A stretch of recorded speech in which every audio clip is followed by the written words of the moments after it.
उन पर कोई टिक्की टिप्पणी नहीं करना चाहता। इसलिए नहीं करना चाहता कि वो दिन में क्या बोलते हैं और शाम होते होते क्या बोलेंगे, आज क्या बोलेंगे, कल क्या बोलेंगे, इस पर स्थिरता नहीं होती है। हम शराबबंदी के पक्षधर हैं, हमारी पार्टी पूर्ण रूप से शराबबंदी के पक्षधर है। गठबंधन जो है वो दबाव नहीं बनाती है।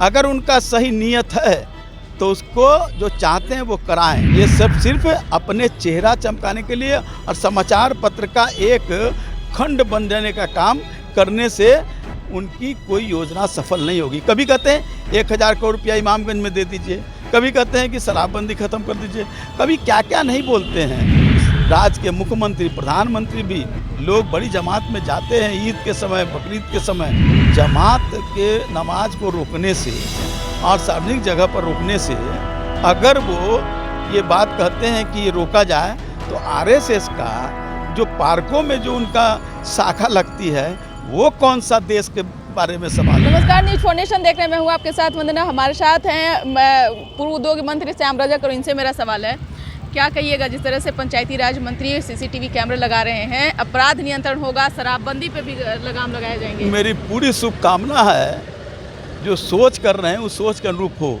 लेकिन सिर्फ प्रचार के लिए और समाचार पत्रों का एक खंड बनने के लिए अगर ये हो रहा है तो मैं पूछना चाहता हूँ कि पटना में ट्रैफिक व्यवस्था की क्या दुर्दशा है।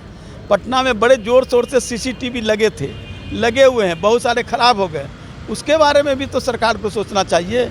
जब आप शहर में नहीं आप उसको चालू कर सकते हैं, शहर में आप कार्यान्वयन नहीं कर सकते हैं, तो गांव में कितना कार्यान्वयन कीजिएगा। मेरी उनके उत्साह को धन्यवाद देना चाहते हैं, लेकिन उत्साह के साथ साथ उसको कार्यान्वयन सही ढंग से हो, निरंतर हो, ये भी उनको करना चाहिए। शराबबंदी को लेकर के एनडीए के एक सहयोगी दल जो हैं, हम पार्टी के क्या जितना मान जो कह रहे हैं कि दवाई के रूप में शराब काम करता है। वो बहुत बड़े आदमी हैं, मेरे से बहुत उम्रदराज हैं, मैं उनका सम्मान करता हूं, लेकिन उन पर कोई टिक्की टिप्पणी नहीं करना चाहता। इसलिए नहीं करना चाहता कि वो दिन में क्या बोलते हैं और शाम होते होते क्या बोलेंगे, आज क्या बोलेंगे, कल क्या बोलेंगे, इस पर स्थिरता नहीं होती है। वो स्थिरता रखें और स्थिरता रख करके उनको कहने की क्या ज़रूरत है। वो तो एनडीए के अंग हैं, सरकार के सबसे मजबूत अंग हैं, तो सरकार पर उसको पूरा न करे आवे जो करना चाहते हैं। हम शराबबंदी के पक्षधर हैं, हमारी पार्टी पूर्ण रूप से शराबबंदी के पक्षधर है। वो तो ये भी दबाव तो बना ही रहे हैं, धड़कन तो तेज सरकार दबाव गठबंधन तोड़ लेंगे। गठबंधन जो है वो दबाव नहीं बनाती है।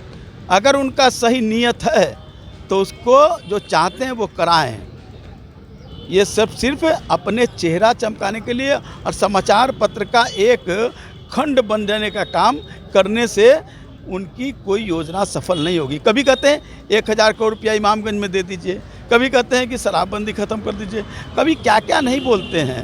उनकी बातों को अगर जोड़ा जाए तो बड़ा लंबा दस्तावेज बन जाए। एक मेरा आखिरी सवाल है, हरियाणा के तर्ज पर कहा जा रहा है कि बीजेपी विधायक हरिभूषण ठाकुर बचौलो कह रहे हैं कि सरकार से मिल करके इस बात को कहेंगे कि इसको बिहार में भी लागू किया जाए नमाज को। देखिए, ये देश जो है ना, ये देश है मानचित्र का देश नहीं है, सीमाओं का देश नहीं है। देश है लोगों को दिलों का जोड़ा हुआ देश है, और जब दिल टूटेगा तो देश को तोड़ने से कोई बचा नहीं सकता है। आज लोगों का दिल टूट रहा है, चाहे दलित हो, महिला हो, युवा वर्ग हो, चाहे अल्प अकलियत के लोग हों, सबका दिल टूट रहा है।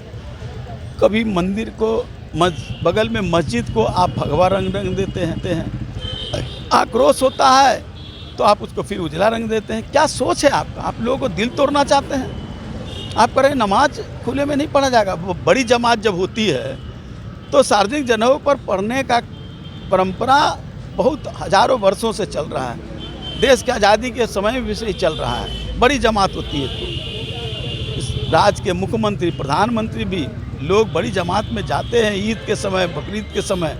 ये उनको भूलना नहीं चाहिए। मुख्यमंत्री भी शामिल होते हैं, जाते हैं, तो उनको पहले ये देखना चाहिए कि ये सब करने से, जमात के नमाज को रोकने से और सार्वजनिक जगह पर रोकने से अगर वो ये बात कहते हैं कि ये रोका जाए तो आरएसएस का जो पार्कों में जो उनका शाखा लगती है वो कौन सा देश के बारे में सवाल हो रहा है, उस पर भी विचार करना चाहिए। बिल्कुल, तो आप सुन रहे थे कि क्या कुछ कह रहे थे पूर्व उद्योग मंत्री और वर्तमान में राजद के राष्ट्रीय महासचिव हैं श्याम रजक। इन्होंने साफ तौर से जीतन राम मांझी को समझाया है, कहा है कि वो हमसे बड़े हैं और एक बड़े लीडर होने के नाते वो कब क्या बोलते हैं किसी को कुछ पता नहीं चलता है। साथ ही साथ इन्होंने नमाज को लेकर के भी कहा है कि इस हिंदू मुस्लिम की लड़ाई सिर्फ RSS के लोग करवाना चाहते हैं और धर्म के नाम पर सिर्फ राजनीति करते हैं। इस खैर बस इतना ही, बने रहिए न्यूज़ नेशन के साथ। धन्यवाद।